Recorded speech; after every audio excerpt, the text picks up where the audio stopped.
আল্লাহ পাক বলেন, হে নবী, কাফেরেরা ধারণা করে তাদের যে ক্ষমতা, তাদের যে অর্থ সম্পদ, বিত্ত বৈভব দেওয়া হয়েছে, এগুলো মনে হয় তাদেরকে কল্যাণের জন্য ভালোবেসে আল্লাহ দিয়েছে। আপনি কখনো এটা মনে করবেন না কাফেরদেরকে আমি যা দিয়েছি একটাও মঙ্গলের জন্য না। এ ক্ষমতার চেয়ারে বসিয়ে এদেরকে দিয়ে জুলুম করায়, অত্যাচার করায়, এই কারণ যেন ওদের পাপের বোঝা পরিপূর্ণ হয়ে যায়।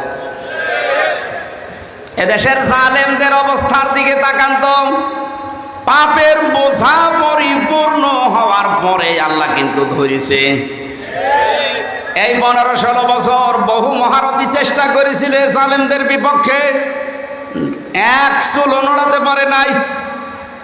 আউযু বিল্লাহি মিনাশ শাইতানির রাজীম।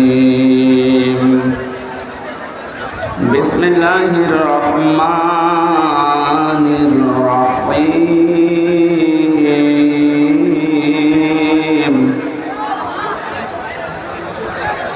ওয়ালা ইয়াসআলু হামীমুন হামীমা ইউবাসসিরুনাহুম ইয়াওয়াদ্দুল মুজরিমু লাম ইয়াফতাদি মিন আযাবি ইয়াউমিন বিবানি ওয়া সাহিবাতিহি ওয়া আখিহি ওয়া ফাসিলাতিহি আল্লাতী তু'বি ومن في الأرض جميعا ثم ينجيه كلا إنها لظى نزاعة للشوى تدعو من أدبر وتولى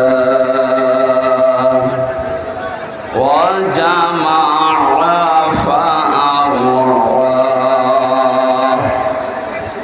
صدقت يا ربنا. عن أبي هريرة رضي الله تعالى عنه قال قال النبي صلى الله عليه وسلم. কি অবস্থা? আপনারা আওয়াজ বন্ধ করেন, না যাই করেন, আওয়াজ বন্ধ করেন।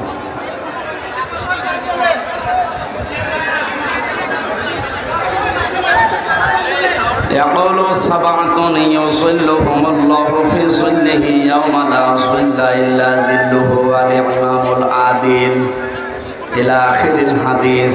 رواه ابن ماجه. وقال تعالى في شأن رسوله وما زادهم إلا إيمانا وتسليما. اللهم صل على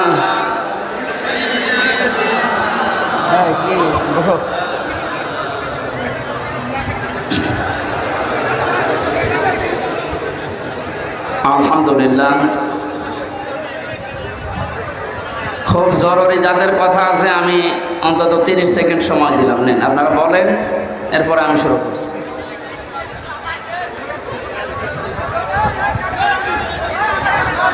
করুন, তাড়াতাড়ি করেন ভাই, 30 সেকেন্ড তো হয়ে যাচ্ছে, তাড়াতাড়ি করেন। আর কথা বাকি আছে?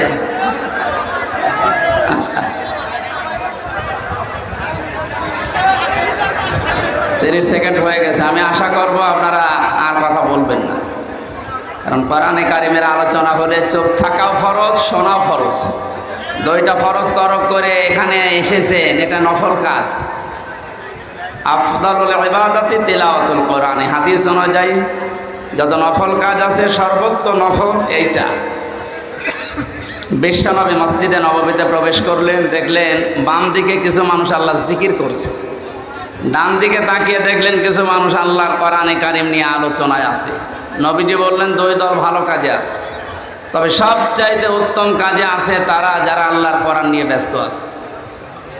আমাকে আল্লাহ এই মুহূর্তে নির্দেশ দিয়েছেন আমি যেন কোরআনে কারিম নিয়ে যারা ব্যস্ত আছে তাদের সাথে শ্রোতা হিসাবে বসে কোরআনের আলোচনায় লিপ্ত হই। আপনি টের পেলেন এই আয়োজনের এখন কত মর্যাদা। বিশ্বনবী যদি এখন জীবিত থাকতেন আর এই মাগুরা জেলার উপর দিয়ে যদি হেঁটে যেতেন, কোরআনের ইজ্জতে তিনি এখানে এসে এই আলোচনায় অংশগ্রহণ করতেন। এই আয়োজনের আজকে এত সম্মান, এত মর্যাদা বৃদ্ধি হয়ে গেছে। সুতরাং এখানে একটু বসার জায়গা বা দাঁড়ানোর জায়গা পেয়েছেন, খুশি হয়ে এই ছেলে কি করো,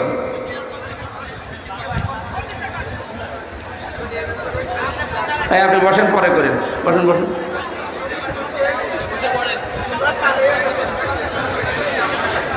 বাংলাদেশের ঐতিহ্যবাহী জেলা মাগুরা মোহাম্মদপুর থানার অন্তর্গত চালিমিয়া মাদ্রাসা প্রাঙ্গণ বাবুখালী হাফিজিয়া ও কওমি মাদ্রাসার উদ্যোগে 21তম বাৎসরিক ঐতিহাসিক তাফসীরুল কোরআন মাহফিলের স্বনামধন্য সভাপতি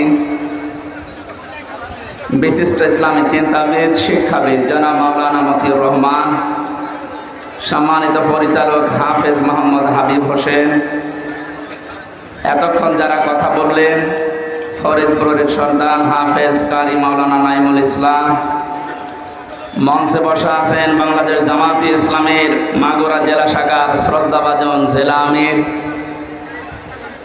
বসা আছেন আপনাদের মাগুরার কৃতি সন্তান বিশিষ্ট ইসলামিক চিন্তাবিদ আইনজীবী মুফাসসির কোরআন বড় ভাই জনাব মাওলানা জাহাঙ্গীর আলম, নাম না জানা অন্যান্য ওলামা একরাম, সামনে বসা মুসলমান ভাইরা, পর্দার আড়ালের সম্মানিতা মা এবং বোনেরা, প্রশাসনের ভাইরা, প্রাণপ্রিয় মাগুরাবাসী, দল মত জাতি বর্ণ ধর্ম নির্বিশেষে কোরআনের এই অনুষ্ঠানে আজকে যারা ইবাদত মনে করে এসেছে বলেন আলহামদুলিল্লাহ। এটা ইবাদত চলছে নাকি? চলছে। নামাজ যেমন ইবাদত মনে করে পড়েন, নামাজে দাঁড়ালে যেমন এদিকে ওদিকে তাকানো যায় না, কথা বলা যায় না, শুধু ফ্যান গণনা করা যায়। হ্যাঁ, সব যদি আপনি মনে করেন নামাজে যে 7, 10, 15 মিনিট দাঁড়িয়ে আছেন সব নিষিদ্ধ, এখানে 1 ঘন্টা সময় দেওয়া লাগবে, সব নিষিদ্ধ। পারবেন না? ইবাদত করতে হলে ইবাদতের মতো করা লাগবে। যেখানে আছেন যদি ওই অবস্থায় আপনার জীবন কেটে যায়, লাতার কাবন না তবাক বানান তবাক, হে নবী যেখানে আছেন ওখানে থাকলে হবে না, আপনাকে উপরে ওঠা লাগবে। এক স্তর থেকে আপনাকে আর এক স্তরে নিয়ে যেতে চায়। বাচ্চারা যখন জন্ম দেয় দেখবেন ছোটবেলায় এই জন্মগ্রহণ করা বাচ্চাগুলো মানুষ ডাক্তারের কাছে নিয়ে যায়। ডাক্তার প্রথমে ওজন দেয়, মনে করেন 1 বছর বয়স আর ওজন হয়েছে 3 কেজি। কত? 3 কেজি বা 5 কেজি, 1 বছরে ওর ওজন। এ 5 কেজির বাচ্চাকে আপনি 2 বছর পরে আবার নিয়ে গেলেন, ডাক্তার আবার ওজন দিচ্ছে 5 কেজি আছে। কি অসুস্থ না সুস্থ? বলেন বলেন। জন্মের পর থেকে আমরা মনে হয় এদেশে মুসলমান হয়ে, যেহেতু জন্মগ্রহণই করেছি মুসলমানের ঘরে, আর 96% মুসলমান এই দেশে আছে, এই কারণে এরকম অনুষ্ঠানগুলো আমরা অন্তত এদেশে আবহমান কাল থেকে চলে আসতেছি। আমরা কয়েকদিন আগে একটা জরিপ পেয়েছি, মক্কা থেকে মদিনায় ইসলাম যাওয়ার আগে মুহাম্মদুর রাসূলুল্লাহর সাহাবী এবং নবীজির মামাতো ভাই এই বাংলাদেশে ইসলাম অলরেডি নিয়ে এসেছিলেন। এই বাংলাদেশ, ভারত, পাকিস্তান এই এলাকাতে একটা মসজিদের সন্ধান পাওয়া গেছে উত্তরাঞ্চলে। তার মাটি পরীক্ষা করে দেখা গেছে এই মসজিদটা 1473 বছর, আর এই 7 বছর কত হয়? 80 বছর। আপনি নবীজির জন্মের যে হিসাবটা আছে যদি হিসাব করে দেখেন, যারা গবেষণা করছে তারা বলছে যেই সময় এই মসজিদের এখানে প্রতিষ্ঠা, মৃত্তিকা গবেষণাগারের রিপোর্ট অনুযায়ী বিশ্ব নবী ওই সময়ও দুনিয়ায় 3 বছর বেঁচে ছিলেন। তার মানে নবীজি এই পৃথিবীতে জীবিত থাকতেই এই দেশে ইসলাম চলে এসেছে। কথা বুঝতেছেন? যেহেতু ইসলাম অনেক আগের শিকড় গেড়ে আছে এখানে, সেই হিসাবে বহুদিন থেকে কোরআনের আলোচনা ধারাবাহিকভাবে এখানে চলতেছে, চলবে ইলা ইয়াউমিল কিয়ামা। এখন এটা দেওয়ার সময়, এখন আমি কখন খাবো এটা? তোমার আছে সে রংপুর এলাকার মানুষ, রংপুরের এলাকার মানুষকে আমরা একটু উল্টাপাল্টা নামে ডাকি। আমরা খুলনা বিভাগের লোক, আমার বাড়ির এই পাশে কুষ্টিয়া। খুলনা বিভাগের যে 10টা জেলা, বাংলাদেশে যত জেলা আছে সবচেয়ে বেশি ভালোবাসি আমি এই 10টা জেলাকে, এরপরে বাইরে। তো ওই সমস্ত উত্তর অঞ্চলের এই রংপুর বিভাগের যে জেলাগুলো আছে, এই মানুষগুলো একটু সহজ সরল, যেটা এটা রেকর্ড হচ্ছে ওদের আবার মন খারাপ হবে। মানে এমন সহজ সরল, গাড়িতে আপনি হরেন দেবে, একটু সাইড দেবে তো তাকে আরো দেখে যে কে আসতেছে। আমি আসার পরে এনার কাছে বলেছিলাম যে একটা লবঙ্গ দিয়ে, কারণ সময় পাইনি খাবার খাওয়ার, একটা লবঙ্গ দিলে এখন নিয়ে এসে দিচ্ছে, এখন কখন খাবো। ঠিক আছে, তারপরেও যেতে এসেছে শুকরিয়া আপনাকে, দরকার হয় মাহফিল শেষ করে খাবো। এই জন্য আবহমান কাল থেকে যে নিয়ম নীতির সাথে আমরা অভ্যস্ত, তার ভেতরে আজকের এই অনুষ্ঠানটা অন্যতম। কথা বলে না কেন? এই 53 বছর স্বাধীন হওয়ার পর থেকে অন্তত আমরা এভাবে চলতেছি কোরআনের আলোচনা, এর আগে এভাবে চলতেছে। 53 বছর আগেও আপনি যা শুনেছিলেন, এখনো কোরআনে কারিমের আলোচনা ওইভাবে, হয়তো ধাঁচ পাল্টিয়েছে, শুনতেছে। এর আগেও আপনার ওজন ছিল 5 কেজি, 53 বছর পরে এখনো আপনার ওজন 5 কেজি। আপনি কি সুস্থ না অসুস্থ?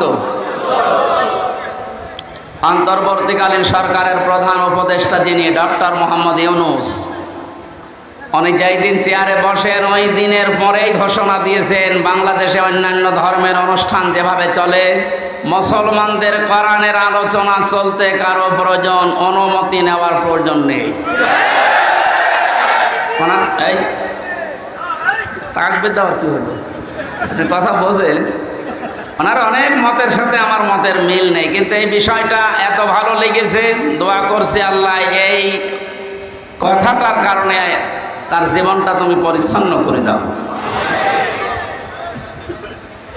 স্বাধীন এবং পরাধীন শুধু নাম শুনতাম, বাস্তবে 15-16 বছরে আমরা যে অবস্থার সম্মুখীন হয়েছিলাম, একটা স্বাধীন জাতি দাবি করতাম চেতনা নিয়ে, অথচ আমরা ছিলাম পুরা পরাধীন। এই কথা বলে না কেন? আপনাদের বানানো সংবিধান অনুযায়ী হলেও তো আমার বাড়ি কুষ্টিয়া, এখানে এসে কোরআনের দাওয়াত দেওয়া, সংবিধান অনুযায়ী কথা বলা আমার অধিকার ছিল না? যারা দিল না ওরা কি শুধু আমারে বাধা দিয়েছে না কোরআনকে? ডাইরেক্ট ইনডাইরেক্ট যদি কেউ কোরআনে বাধা দেয়, আল্লাহ কি করেন তার বাস্তব প্রমাণ 5 তারিখ থেকে আজকের এই 4 তারিখ পর্যন্ত। কে যেন একটা গান বানিয়েছে দেখলাম, কোথায় না, আমি ওটা আর বললাম না। কোথায় সে কাওয়া কাকু, কোথায় গরম গরম কথা। এ জেলায়ও যারা এরকম উল্টাপাল্টা ক্ষমতার গরম দেখিয়ে কোরআনের আলোচনাগুলো বন্ধ করে দিতেন, নির্দ্বিধায় ফতোয়া দেওয়া যায় আপনি কাফের। এটা তো আমি বানালাম। হ্যাঁ, অকাল আল্লাযীনা কাফারু লা তাসমাউ লিহাদাল কুরআন আলগাউ ফীহি লাআল্লাকুম তাগলিবুন। আল্লাহ পাক বলেন, কাফেরেরা সিদ্ধান্ত নিয়েছিল এইটা যে সব চলতে দাও, বাধা দিও না, কিন্তু কোরআনে বাধা দাও। সিদ্ধান্ত কাদের? আরো জোরে বলেন। 96% মুসলমান আমরা এদেশে বাস করি। বাকি অন্যান্য জাতি যারা আছে তাদের ধর্মীয় অনুষ্ঠানগুলোতে বাধা দেওয়া দূরের কথা, আমরা দেখেছি আরো সাহায্য করা হতো। মুসলমানদের ভেতরেও যারা ইসলামকে ভিন্ন খাতে প্রবাহিত করার জন্য চেষ্টা চালিয়েছে বিভিন্ন নাম নিয়ে, তাদের অনুষ্ঠানগুলোতেও কোনো বাধা আমি দেখিনি। বিশেষ করে পীর নামে, পীরতন্ত্রের নামে যে ইসলাম প্রচার করা হয়েছে এই দেশে, একটা বানানো ইসলাম, যেমন তাহেরি ভাই করেছিল, নজিবুল বশর ময়েজ ভণ্ডারী করেছিল, আবু সুফিয়ান আল কাদরি ভাই করেছিল। এ সমস্ত জায়গাতে আমি নিজে দেখেছি, বাধা তো নেই। পাশেই 5 কিলোমিটার দূরে তাফসির মাহফিল, বাধা তো দিয়েছে, গ্রেফতারও করেছে। কোরআনের আয়াত অনুযায়ী বোঝা যাচ্ছে কোরআন যারা বাধা দেয় কোরআন প্রসারে কায়েমে, এরা কাফের। কারণ এই সিদ্ধান্তটা মুসলমানদের না, এই সিদ্ধান্ত কাফেরদের। কাদের বলেন তো?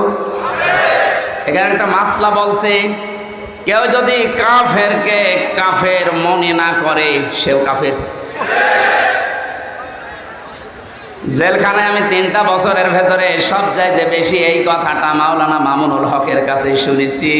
উনি মাঝে মাঝে বলতেন, হামজা যদি বাইরে যেতে পারি কোনো কাফের জানাজায় যাব না, কবরেও যাব না। বলতাম, ভাই আপনি এই বিষয়টা নিয়ে তো বেশি কথা বলেন। দেখো কোরআনে কারিমে আল্লাহ জানিয়েছেন, ওয়ালা তুসাল্লি আলা আহাদিম মিনহুম মাতা আবাদা ওয়ালা তাকুম আলা কবরি ইলা আখিরি আয়াত। সূরা তাওবার 84 নম্বর আয়াতের প্রথম অংশে আছে, আল্লাহ পাক বলেন, হে নবী, এরা মারা গেলে এদের কবরের পাশে দাঁড়ানো দূরের কথা, এদের জানাজার নামাজ পড়া দূরের কথা, আপনি এর পাশ দিয়েও যাবেন না। যদিও তাকুম আলা কবরের ব্যাখ্যা 2টা পেয়েছি তাফসিরে। কাফেরের কবরের পাশ দিয়েও হেঁটে যাবেন না এবং কবরের পাশে দাঁড়াবেনও না, কারণ জায়গাটা গজবের। কিসের? কাফেরকে যেখানে মাটিতে রাখা হয় ওই জায়গাটা গজবের হয়ে যায়। এর প্রমাণ আবু জেহেলের কবর।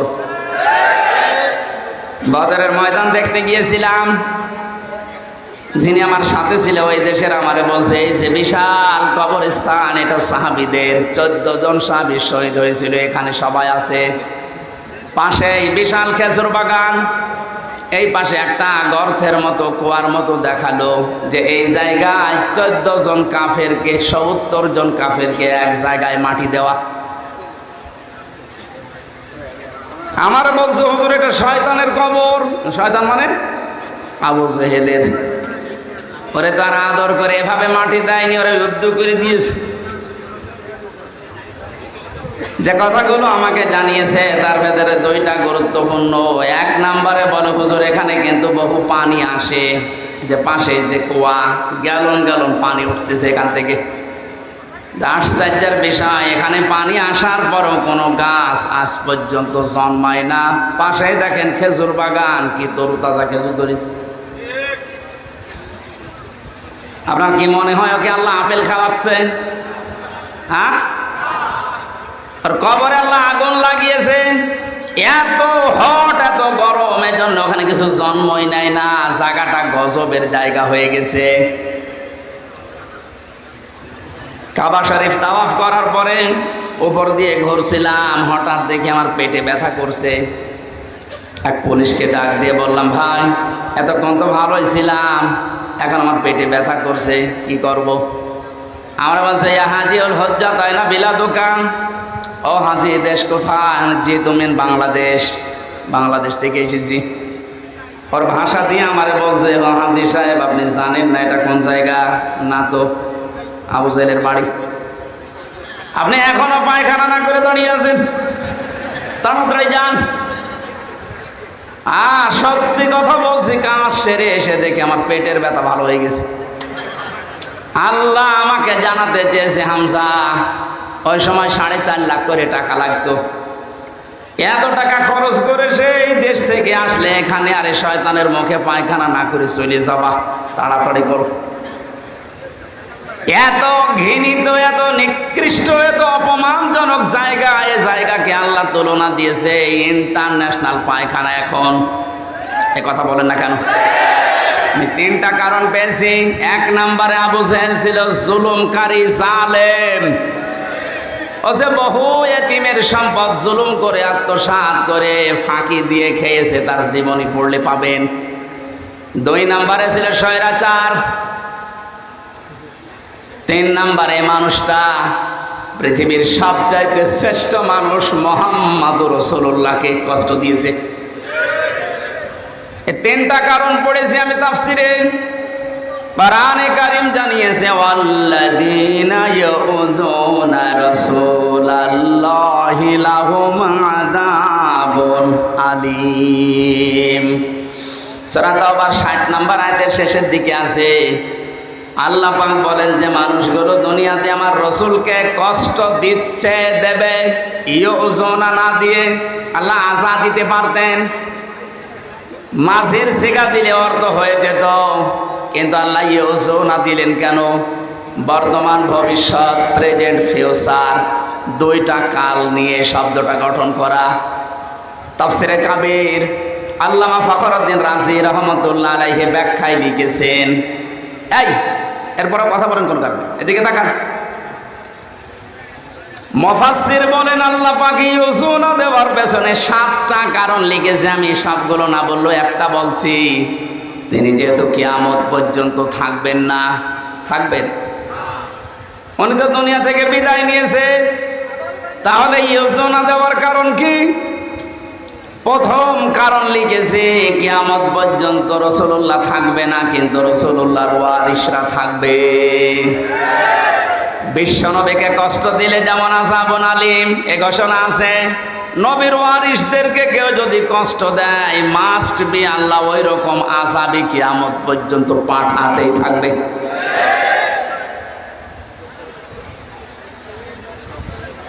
এই আয়াত অনুযায়ী বোঝা যাচ্ছে আজ নবীজি দুনিয়াতে নেই, বিশ্ব নবীর ওয়ারিস যারা আলেম, সত্যিকারের আলেম যারা, আলেম হলেই হবে না, আলেম তো বহু আছে আমরা দেখতে পাচ্ছি। ফরিদউদ্দিন মাসুদ আলেম, কথা বলছেন,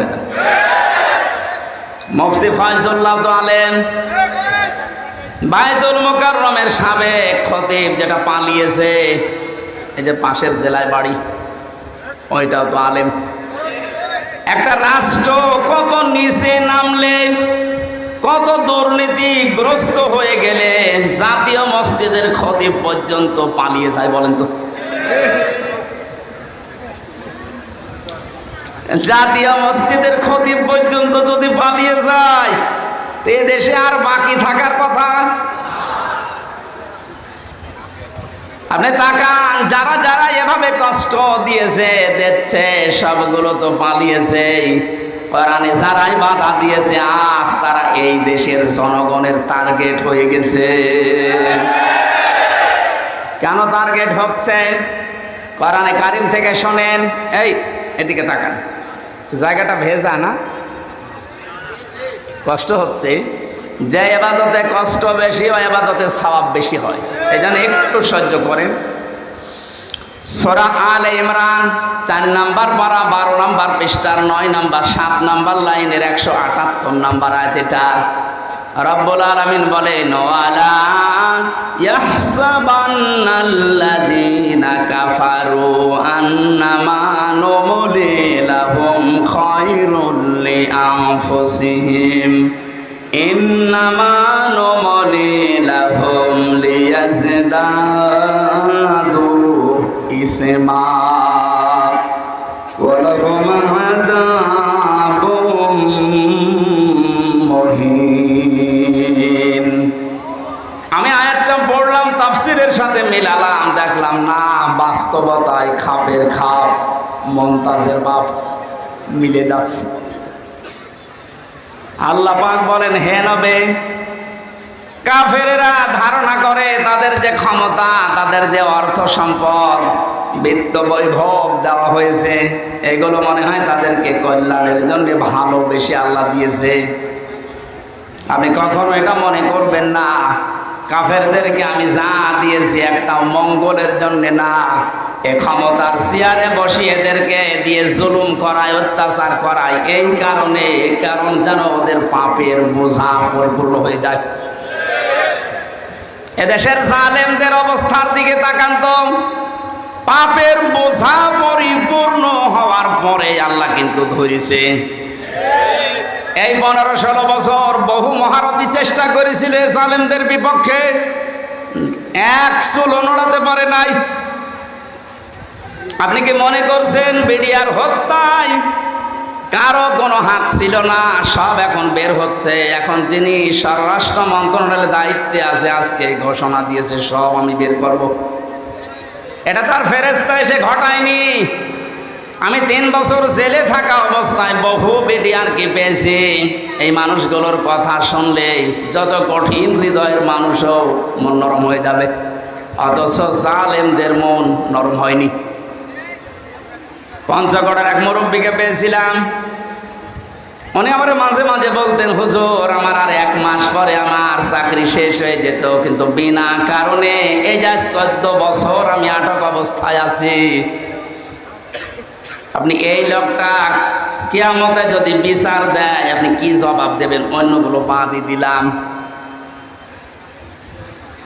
ওই 1টা 2টা না, আমি প্রায় 12টা 13টা বিষয় সামনে আনতে পেরেছি। সর্বশেষ 2024-এর 1000-এর উপরে গণহত্যা। পাপ যখন পরিপূর্ণ হয়ে গেছে, আল্লাহ বলেন ইন্না বাদশা রব্বিকা লাশাদীদ। হে নবী, আপনার রবের ধরা বড় শক্ত ধরা। আমি এমনিতেই কাউকে কিছু বলি না, কিন্তু যারে ধরি ওরে আর ছাড়ি না। এমন ধরা ধরেছে, আপনি দেখলেন দরবেশ পর্যন্ত দাড়ি কেটে ফেলেছে।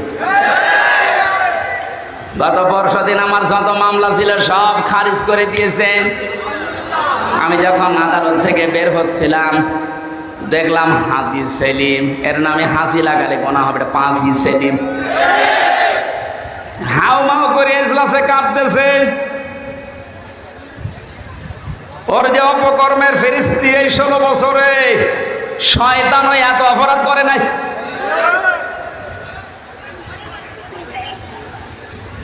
এমন ধরা আল্লাহ ধরেছে, অপমানকারী বলে আয়াতের শেষে ছিল আলাহুম আযাবুম মুহিন। আল্লাহ পাক বলেন আমি তাদেরকে অপমানজনক শাস্তি দেব, যেটার বাস্তব প্রমাণ কালামানিক। এরকম অপমান মনে হয় ফেরাউনও হয়নি।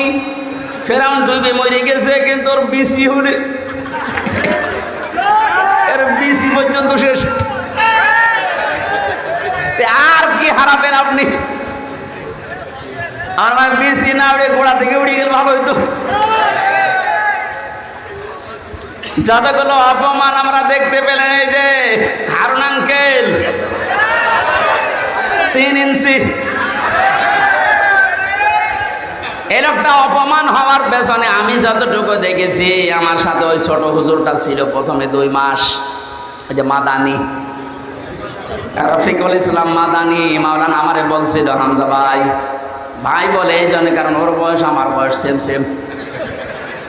তো দেখতে ছোট কিন্তু বয়স আছে। এখন তোর বয়স 30 আর আমার 32। আমারে বলছে, হামজা ভাই আমার রিমান্ডের নামে নিয়ে গেল আমার হাতের ছিলে।